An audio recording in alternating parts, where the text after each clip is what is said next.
अस्सलाम वालेकुम जनाब। स्टार्ट कर रहे हैं हम एनालाइजिंग, जिसके मुतालिक मैंने कहा था। मैंने वक्त बचाने के लिए पहले से इसको ड्रॉ कर लिया है, ट्रांजैक्शन को भी ड्रॉ कर लिया है ताकि मैं आपको बासानी बता सकूँ। ये देखिए एनालाइजिंग के स्टूडेंट ये स्टेप होते हैं, ये आपको लाजमी मालूम होने चाहिए और स्ट्रॉन्ग एनालाइजिंग के लिए अच्छी एनालाइजिंग का होना बहुत ज़रूरी है। और अच्छी एनालाइजिंग समझना क्या होता है, कैसे होता है, वो आपको बताता हूँ जनाब। एनालाइजिंग के 4 स्टेप होते हैं, ये मैंने दूसरा भी इसी तरीके से लिख दिया। सबसे पहला लिखा हुआ अकाउंट इन्वॉल्व, यानी कि ट्रांजैक्शन जब आप पढ़ेंगे तो आपको मालूम होना चाहिए कि इसमें से कौन कौन से अकाउंट इन्वॉल्व हो रहे हैं। सेकंड लिखा हुआ है नेचर ऑफ अकाउंट, यानी कि जो अकाउंट इन्वॉल्व है उनकी नेचर क्या है अकाउंटिंग के एतबार से, जो मैंने बताई थी। इंक्रीज या डिक्रीज, क्या वो बढ़ रहे हैं, क्या वो कम हो रहे हैं। और आखिरी में डेबिट एंड क्रेडिट, ये जो मैंने आपको रूल्स के एतबार से बताया था, ये भी मैंने उसी तरीके से लिख दिया ताकि मैं आपको एक साथ दो ट्रांजैक्शन बता सकूं। सही है।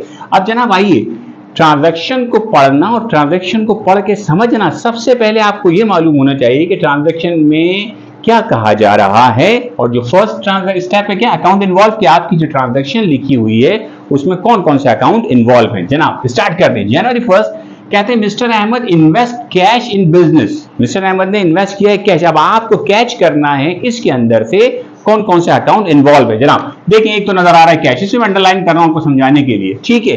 दूसरा नजर आ रहा है इन्वेस्ट, बताया था मैंने ऑनर का इन्वेस्टमेंट। कितनी चीजें नजर आई? दो से ज्यादा भी नजर आ सकती हैं, लेकिन इस ट्रांजैक्शन के अंदर कितनी चीजें नजर आई? कैश और इन्वेस्टमेंट। अब हम इसको रिकॉर्ड कैसे करेंगे ये देखें। सबसे पहले अकाउंट इन्वॉल्व, इस ट्रांजैक्शन में 2 अकाउंट हमें नजर आए। एक तो नजर आया सर कैश, ठीक है, क्या नजर आया? एक कैश। दूसरा इन्वेस्टमेंट मैंने बताया था जब ऑनर इन्वेस्ट करता है वो क्या कहलाता है? उसका कैपिटल। क्या कहलाता है स्टूडेंट? उसका कैपिटल। तो ये हमारे पास फर्स्ट ट्रांजैक्शन के अंदर जो अकाउंट इन्वॉल्व हुए हुए नजर आए वो कितने नजर आए? 2, कैश और कैपिटल। आइए जनाब, नेचर ऑफ अकाउंट, ये मैंने आपको बता दिया था जब मैंने आपको सारी बेसिक समझाई थी कि नेचर ऑफ अकाउंट के एतबार से आपको मालूम होना चाहिए कैश क्या है। कैश क्या है नेचर ऑफ अकाउंट से? जो मैंने बताया था आपको, कैश क्या है? एसेट्स, ठीक है। और कैपिटल कौन सा अकाउंट बताया था मैंने? Honour equity. में OE की लिख देता हूं, ऑनर इक्विटी। आ रही बात समझ में? आपको स्टेप में समझना है कि कौन कौन से अकाउंट इन्वॉल्व है। Cash, capital. कैश कौन सा अकाउंट? एसेट। कैपिटल कौन सा अकाउंट? Honour equity. अब आइए इंक्रीज और डिक्रीज, जब भी आप इन्वेस्ट करते हैं तो कैश क्या होता है? अच्छा, यहां पे कंफ्यूजन आती है, कैश इंक्रीज होता है या डिक्रीज, बढ़ता है या कम होता है? तो कुछ स्टूडेंट की कंफ्यूजन होता है, सर हम बिजनेस स्टार्ट करें, कैश तो हमारे पास से चला गया। नहीं जनाब, कैश जाता नहीं है, वो कैश आपके बिजनेस में रहता है और उसी बिजनेस की वजह से आप ऑनर कहलाते हैं। तो जब भी इन्वेस्ट करते हैं, ये कॉन्सेप्ट याद रखिएगा, जब भी ऑनर अपने बिजनेस में कोई भी चीजें इन्वेस्ट करेगा उसकी शक्ल होती है एसेट, और वो एसेट कभी भी कम नहीं होते बल्कि बढ़ते हैं, और बढ़ने को कहते हैं उसका इंक्रीज होना। क्या कहना? उसका इंक्रीज होना। सही है। कैश एसेट है, इंक्रीज हो रहे हैं। और capital owner equity account, honour equity क्या हो रही है? ऑनर इक्विटी भी क्या हो रही है? इंक्रीज हो रही है। ऐसे कि अगर आपने कोई बिजनेस नहीं किया था फॉर एग्जांपल, और अगर आप कर रहे हैं बिजनेस, तो यकीनन आप ऑनर बन रहे हैं। ऑनर का मतलब है आपका कैपिटल क्या हो रहा है? इंक्रीज हो रहा है। तो ऑनर इक्विटी भी क्या हो रही है? इंक्रीज हो रही है। अब आपका कॉन्सेप्ट याद होना चाहिए कि जब भी इन्वेस्ट किया जाए किसी भी शक्ल में, वो कहलाते हैं एसेट, और एसेट इंक्रीज होते हैं। और honour equity, capital account, capital owner equity account, honour equity क्या होती है? इंक्रीज होती है। अब आइए जनाब, डेबिट एंड क्रेडिट, ये समझने के डेबिट एंड क्रेडिट। अब लॉ क्या कहता है, जो मैंने आपको बेसिक में समझाया था, अकाउंटिंग लॉ ये कहता है कैश एसेट अकाउंट है। अब आपने यूं याद रखना है, एसेट इंक्रीज होते हैं तो कहां रिकॉर्ड होते हैं? डेबिट में। एसेट इंक्रीज होते हैं कहां रिकॉर्ड होते हैं? डेबिट में। आप यहां लिख देंगे डेबिट, ठीक है। कैपिटल कौन सा अकाउंट? Honour equity. और ऑनर इक्विटी इंक्रीज होती है तो कहां रिकॉर्ड होती है? क्रेडिट। ये मैंने आपको रूल्स में समझाया, यहां तक ठीक है? क्लियर हो गई बात? कैश एसेट है, इंक्रीज होता है debit, owner capital owner equity account increase होती है तो क्रेडिट। आइए स्टूडेंट, तो सेकंड ट्रांजैक्शन पे देखें। सेकंड ट्रांजैक्शन देखें क्या लिखे बोर्ड पे? Open the bank account, bank में अकाउंट खोला है, कितने से? 50,000 रुपए। तो सर एक तो नजर आ गया हमें बैंक, ठीक है, बैंक में अकाउंट खोला। दूसरी क्या चीज नजर आ रही है? दूसरी वो चीज जो नजर नहीं आ रही वो है आपका पैसा, यानी कि आपने अकाउंट किससे खुलवाएंगे? पानी से, कागज से, पैसे से। पैसे से अंडरस्टूड है। तो आपके पास यहाँ पे 2 अकाउंट हो गए, एक open a bank account, bank में अकाउंट खोल रहे हैं किससे? कैश से। अब इसको यहाँ पे समझते हुए अकाउंट का वर्ड इस्तेमाल नहीं कर रहे, बल्कि मैं डायरेक्ट अंडरलाइन कर रहा हूं बैंक पे कि आप ऑनर, हम जो बैंक में इन्वेस्ट कर रहे हैं तो आपके पास 2 जनरेट हो रहे हैं अकाउंट। यानी कि सर एक तो जनरेट हो रहा है हमारे पास पैसा, कहां से? क्या चीज? सर पैसे कहां जमा करा रहे हैं हम? बैंक में, ठीक है। दूसरी चीज जमा क्या करा रहे हैं? Sir cash. तो इसका मतलब है सेकंड ट्रांजैक्शन में कितने अकाउंट इन्वॉल्व नजर आए? 2, बैंक और कैश। क्लियर हो गई बात? जब हम पैसे बैंक में जमा कराएंगे तो पैसा है और एक बैंक, यानी कि एक बैंक है और दूसरा है कैश। आइए जनाब, nature of account. Nature of account से बैंक क्या है? बैंक मैंने आपको बेसिक में समझाया था, करंट एसेट में बैंक भी कौन सा अकाउंट होता है? एसेट। कैश भी कौन सा अकाउंट होता है? एसेट। ठीक है, कैश भी कौन सा अकाउंट होता है? एसेट। अब इंक्रीज और डिक्रीज, अब पैसे आप बैंक में जमा करा रहे हैं तो बताइए आपका बैंक इंक्रीज होगा या डिक्रीज होगा? अंडरस्टूड है, बैंक क्या होगा? इंक्रीज होगा। बैंक क्या होगा? इंक्रीज होगा। अच्छा जनाब, कैश क्या है? कैश आपके पास कम होगा कि ज्यादा? आसान कॉन्सेप्ट। फॉर एग्जाम्पल ये पेन देंगे मेरे पास 1000 रुपए, तो ये मेरे पास कैश है, एसेट है। अब ये बैंक में जब बैंक में जमा करा दूंगा तो मेरे पास क्या बचा? कुछ नहीं, पैसे कहां चले गए? बैंक में। तो बैंक एसेट है, बढ़ गया, और कैश क्या हो गया? कम हो गया। कैश कम होने का मतलब कैश का डिक्रीज होना, कैश का डिक्रीज होना। अब ये याद रखें, बैंक एसेट है, इंक्रीज होता है, लॉ बताया था, इंक्रीज होता है तो कहां रिकॉर्ड करते हैं? कैश। एसेट इंक्रीज होते हैं तो कहां रिकॉर्ड होते हैं? डेबिट में। और एसेट डिक्रीज होते हैं तो कहां रिकॉर्ड होते हैं? क्रेडिट में। एसेट इंक्रीज होते हैं तो कहां रिकॉर्ड होते हैं? डेबिट में। और ये डिक्रीज में। ये थी सेकंड ट्रांजैक्शन जो कि मैंने आपको एनालाइज करके बताई। तो ट्रांजैक्शन हो गई, मैंने मिटा दिया। अब थर्ड वर्ड यानी कि जनवरी 4 की ट्रांजैक्शन को हमने पढ़ना है और उसको एनालाइज करना है। जनाब पढ़िए जनाब। कह रहे परचेज, खरीदना, फर्नीचर ऑन कैश, यानी कि बिजनेस के लिए फर्नीचर खरीदा गया है कैश में। फर्स्ट स्टेप क्या? Account involve. आपको मालूम होना चाहिए कि कौन कौन सा अकाउंट इन्वॉल्व है। सर नजर आ रहा है कि फर्नीचर और एक नजर आ रहा है कैश, यानी कि जो भी ऑनर हैं इन्होंने अपने कारोबार के लिए फर्नीचर खरीदा है। किसमें खरीदा है? कैश में। मैं आपको कॉन्सेप्ट साथ साथ समझाता हुआ चलता हूं। इसका मतलब है कि सर एक अकाउंट नजर आ रहा है इसके अंदर कि हमने फर्नीचर खरीदा है। दूसरा किसमें खरीदा फर्नीचर स्टूडेंट? कैश के अंदर। और भी तरीके से खरीद सकते हैं, लेकिन इस ट्रांजैक्शन में कहते हैं कि फर्नीचर खरीदा है कैश में। आइए जनाब, नेचर ऑफ अकाउंट। अकाउंट की नेचर क्या है? बेसिक में समझाया था। फर्नीचर क्या है? Asset account. फर्नीचर क्या है? Asset account. कैश क्या है? Asset account. कैश क्या है? Asset account. ये भी याद होनी चाहिए जो मैंने रूल्स समझाए थे आपको। फर्नीचर एसेट अकाउंट, कैश भी एसेट अकाउंट। इंक्रीज और डिक्रीज। अब बताएं कि जब फर्नीचर खरीद रहे हैं तो फर्नीचर आपके पास आएगा, आसान उर्दू में समझाता हूं, आएगा या जाएगा?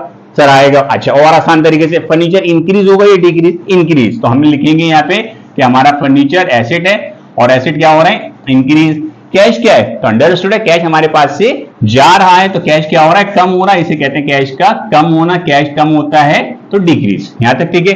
Furniture asset account. लॉ पर आ जाइए, अकाउंटिंग लॉ जो मैंने आपको बताया था। रूल्स क्या कहते हैं?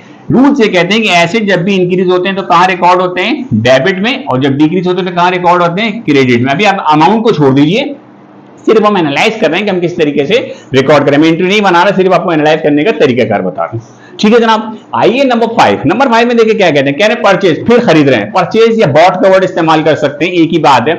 अब खरीद रहे हैं मर्चेंडाइज। किसमें? कैश में। याद रखें ये क्या खरीदा था? फर्नीचर। ठीक है, खरीद लिया। यहां क्या खरीद रहे हैं? मर्चेंडाइज। किसमें? कैश में। तो इसका मतलब है कि सेकंड ट्रांजैक्शन, जनवरी 5 की ट्रांजैक्शन के लिए दो अकाउंटों में नजर आ गए। सर एक मर्चेंडाइज खरीद रहा हूं और कैश में खरीद रहे हैं। कैश तो समझ में आ गया। मर्चेंडाइज और देखिए ये फर्क देखिए। Furniture like a asset, furniture खरीदते हैं इस्तेमाल के लिए। मर्चेंडाइज जिसके मुताबिक मैंने बताया था, इसका दूसरा नाम क्या बताया था आपको? गुड्स। गुड्स किस लिए खरीदते हैं? गुड्स हम खरीदते हैं बेचने के लिए। इसका मतलब हमें अपने पास नहीं रखनी। तो जब भी हम मर्चेंडाइज खरीदेंगे, क्या खरीदेंगे? मर्चेंडाइज खरीदेंगे तो हम रिकॉर्ड करेंगे परचेजेस। क्या रिकॉर्ड करेंगे? परचेजेस। क्या रिकॉर्ड करेंगे स्टूडेंट? परचेजेस। ठीक है, किसमें खरीदी है? सर कैश के अंदर। तो हम दूसरा अकाउंट हमें नजर आ रहा है किस चीज का? कैश का। मर्चेंडाइज खरीद ली कैश में। आइए जनाब, नेचर ऑफ अकाउंट। ये भी मैंने आपको जब बताए थे, बेसिक में बताए थे, पिलर ऑफ अकाउंट को एक्सप्लेन किया था तो बताया था परचेज कौन सा अकाउंट होता है? Expense account. कौन सा अकाउंट? Expense account. कैश कौन सा अकाउंट? Asset account. ये भी बताया था मैंने। ये रूल्स है जो, और पिलर ऑफ अकाउंट बताए थे, उसको आपने पढ़ना है, समझना और याद करना है। Purchase expense account, cash asset account. Purchase expense, expense क्या हो रहे हैं? इंक्रीज हो रहे हैं। खरीद रहे हैं तो यकीनन बढ़ रहे हैं। एसेट कैश हमारे पास से क्या हो रहा है? जा रहा है, कम हो रहा है। तो कम होने को क्या कहते हैं? डिक्रीज। DECREASE। ठीक है। अब लॉ ये कहता है, अकाउंटिंग इक्वेशन जो मैंने समझाई थी उसके बाद नेचर ऑफ अकाउंट में आपको rules of debit and credit में समझाया था कि एक्सपेंस इंक्रीज होते हैं तो कहां रिकॉर्ड होते हैं? डेबिट के कॉलम में। और ये डिक्रीज होते हैं तो कहां रिकॉर्ड होते हैं? क्रेडिट की कॉलम है। यहां तक सही है भाई। देख लें नंबर 5 की ट्रांजैक्शन में दो अकाउंट इन्वॉल्व थे, परचेज मर्चेंडाइज ऑन कैश, खरीदा था दो अकाउंट, परचेज और कैश। परचेज कौन सा अकाउंट? एक्सपेंस। कैश कौन सा अकाउंट? एसेट। एक्सपेंस इंक्रीज होते हैं तो कहां रिकॉर्ड होते हैं? डेबिट में। डिक्रीज होते हैं तो कहां रिकॉर्ड होते हैं? क्रेडिट में। ये थी ट्रांजैक्शन नंबर 5। जनाब 4 ट्रांजैक्शन हमने कर ली एनालाइजिंग जनवरी 1 2 4 5। अब नंबर 8 ट्रांजैक्शन पे कहते हैं परचेज मर्चेंडाइज। देखिए मर्चेंडाइज फिर खरीद रहे हैं, किसके अंदर? क्रेडिट में। इसका मतलब एक तो अकाउंट हमें नजर आ गया परचेजेस, ठीक है। अच्छा यहाँ मैंने मर्चेंडाइज का लिखा था, असल में हम परचेजेस लिखेंगे, यहाँ तक ठीक है। और दूसरा क्रेडिट में खरीद रहे हैं, ठीक है भाई। यहाँ मैंने गलती से मर्चेंडाइज में लिख दिया, परचेजेस में लिख दिया। परचेज इनके खरीद रहे हैं, क्या? क्रेडिट में मर्चेंडाइज खरीद रहे हैं। यहाँ किसमें खरीदी थी? कैश में। देखिए जनाब मर्चेंडाइज कैश में भी खरीदी जाती हैं और उधार में भी खरीदी जाती है, सही है। फर्क क्या होता है सर? एक में पेमेंट देनी पड़ती है और एक में पेमेंट नहीं देनी। किस तरीके से देते हैं वो भी इंशाल्लाह ताला ट्रांजैक्शन में बताता रहूंगा। अब यहाँ पे अकाउंट आपको दो नजर आए इन्वॉल्व हो गए, मर्चेंडाइज खरीद रहे हैं, मैंने बताया था, तो हम रिकॉर्ड क्या करते हैं उसे? परचेजेस। यहां तक सही है। अब जनाब यहाँ देखिए, यहाँ तो खरीदा था कैश, पिछली ट्रांजैक्शन में हमें कैश नजर आया था, इन्वॉल्व हुआ नजर आया था कैश। अब यहाँ क्रेडिट। क्रेडिट का मतलब क्या? उधार। उधार में आप पैसे नहीं देते, बल्कि दो किस्म के उधार होते हैं। मैं आपको अभी सिर्फ वर्बल समझा रहा हूं, इंशाल्लाह ताला ट्रांजैक्शन में भी कराऊंगा। एक होता है ऑरली प्रॉमिस, जिसे हम कहते हैं जबानी कलामी वादा, भाई मैं आपको पैसे 1 दिन बाद, 2 दिन बाद, 3 दिन बाद दे दूंगा, ऑरली प्रॉमिस होता है। एक प्रॉमिस होता है जो कि आप रिटन फॉर्म में देते हैं, ठीक है। यहाँ रिटन फॉर्म का तस्करा नहीं है, तो मैं डायरेक्टली बता रहा हूं कि आपको उधार में पैसे, आपने सामान खरीदा उधार में। उधार का मतलब क्या? आप पैसे लेंगे या बाद में देंगे। सर अंडरस्टूड है, खरीदा तो हमें पेमेंट करनी पड़ेगी। पेमेंट करने का मतलब है वो है आपके ऊपर एक लायबिलिटी, यानी कि आपने पे करना है, तो सही है। खरीद लिया, हाँ सर परचेज। अब पेमेंट करने का मतलब होता है वो आपके ऊपर लायबिलिटी, उसका नाम बताया था मैंने, A/C स्टैंड फॉर अकाउंट और PAYABL, याद रखिए। आपने पेमेंट करनी है तो आपके ऊपर लायबिलिटी, पेएबल नाम से जाहिर है पे करना है आपने, ठीक है। पहली वाली ट्रांजैक्शन है परचेज के साथ कैश था, इसमें परचेज के साथ क्या आ जाएगा? Account payable. परचेज कौन सा अकाउंट? बता चुका हूं और आपने याद भी है। परचेज कौन सा अकाउंट? एक्सपेंस। अकाउंट पेएबल मैंने आपका बेसिक में समझाया था। अकाउंट पेएबल कौन सा अकाउंट है स्टूडेंट? लायबिलिटी। आप इसको लायबिलिटीज के तौर पर लिखेंगे। इंक्रीज या डिक्रीज, जब हम गुड्स खरीद रहे हैं तो हमारे पास परचेज क्या हो रहा है? इंक्रीज हो रहा है, यानी कि हमारे एक्सपेंस क्या हो रहे हैं? इंक्रीज हो रहे हैं। लायबिलिटी क्या हो रही है? लायबिलिटी याद रखिए स्टूडेंट, एक टेंशन है, ये उस वक्त तक रहती है जब तक आप इसे पे ऑफ नहीं कर देते। तो इसका मतलब उधार खरीद रहे हैं तो अपने ऊपर टेंशन ले रहे हैं। टेंशन का मतलब लायबिलिटी क्या हो रही है? इंक्रीज हो रही है। इस कॉन्सेप्ट को याद रखिएगा ताकि आप बहुत आसानी से इसको समझ सकें। लायबिलिटी क्या हो रही है? इंक्रीज हो रही है। लॉ क्या कहता है? ये वही रूल्स हैं जो कि आपको समझाए थे डेबिट क्रेडिट के। जनाब एक्सपेंस इंक्रीज होते हैं तो कहां रिकॉर्ड होते हैं? डेबिट कॉलम में या डेबिट साइड, और लायबिलिटी इंक्रीज होती है तो कहां रिकॉर्ड होती है?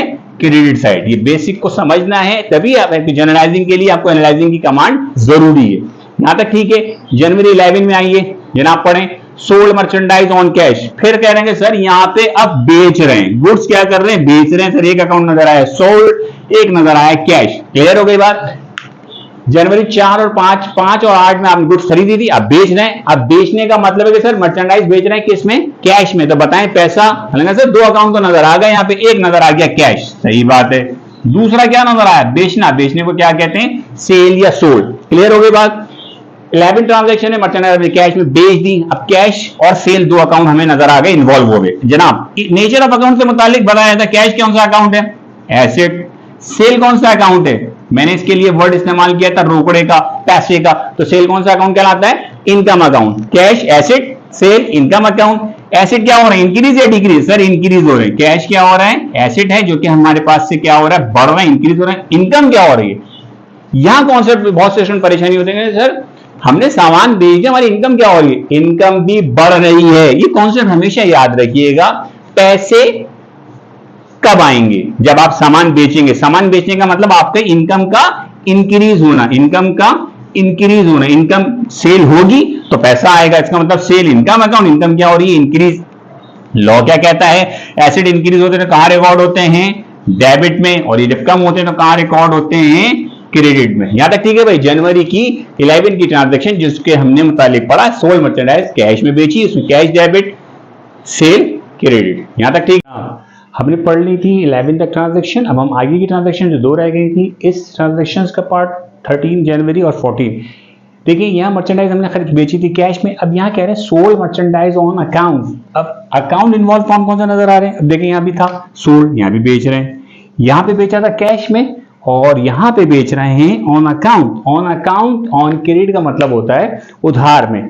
यहाँ पे मर्चेंडाइज बेची थी तो हमारे पास पैसा आया था, ठीक है, एक अकाउंट था सेल, दूसरा था कैश। यहाँ पे भी बेची है लेकिन पैसा नहीं मिला। जब मैंने कहा था हम उधार में खरीदते हैं तो हमें पैसे देने होते हैं और जब हम उधार में बेचते हैं तो हमें पैसे लेने होते हैं। लेने होने का मतलब होता है, इसे अकाउंट की लैंग्वेज में बोलते हैं अकाउंट रिसीवेबल। अकाउंट रिसीवेबल यानी कि हमने कस्टमर को सामान उधार में बेचा तो यकीनन हमें उससे पैसे लेने हैं। दूसरा अकाउंट कौन सा नजर आ रहा है यहाँ पे, सेल, यहाँ लिख दिया जनाब सेल, ठीक है, सेल्स। रिसीवेबल बेसिक में बता दिया, ये हमारे लिए कौन सा अकाउंट है, नेचर ऑफ अकाउंट से एसेट्स। सेल डिस्कस कर चुके हैं, सेल हमारे लिए कौन सा अकाउंट है, इनकम अकाउंट।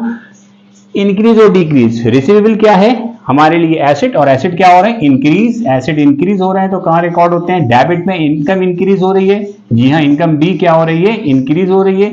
और सेल इनकम, इनकम इंक्रीज हो रही है। रूल्स के हिसाब से debit and credit, asset increase होते हैं तो कहां रिकॉर्ड होते हैं, डेबिट के कॉलम में, और इनकम इंक्रीज होती है तो कहां रिकॉर्ड होती है, क्रेडिट की कॉलम में। आप इस ट्रांजैक्शन को इससे कंपेयर कर लीजिए कि वहां कैश था और यहां था रिसीवेबल। नंबर 13 के बाद देखें 14, कहते हैं पे। यकीनन देखिए पहला वर्ड खासतौर पे हम ट्रांजैक्शन से पता चल जाता है क्या हो रहा है।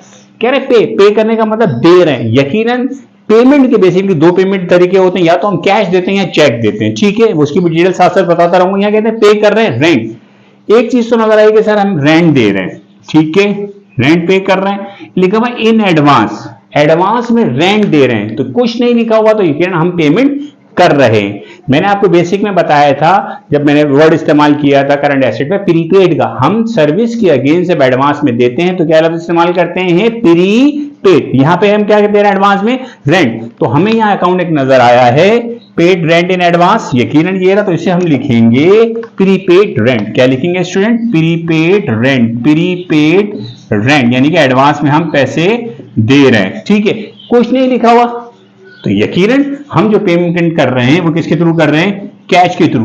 अगर एग्जामिनर को सवाल ट्रांजैक्शन में ये बताना हो कि चेक के जरिए पेमेंट है तो वो लिखेगा चेक, अदरवाइज कैश ही तस्वर किया जाएगा।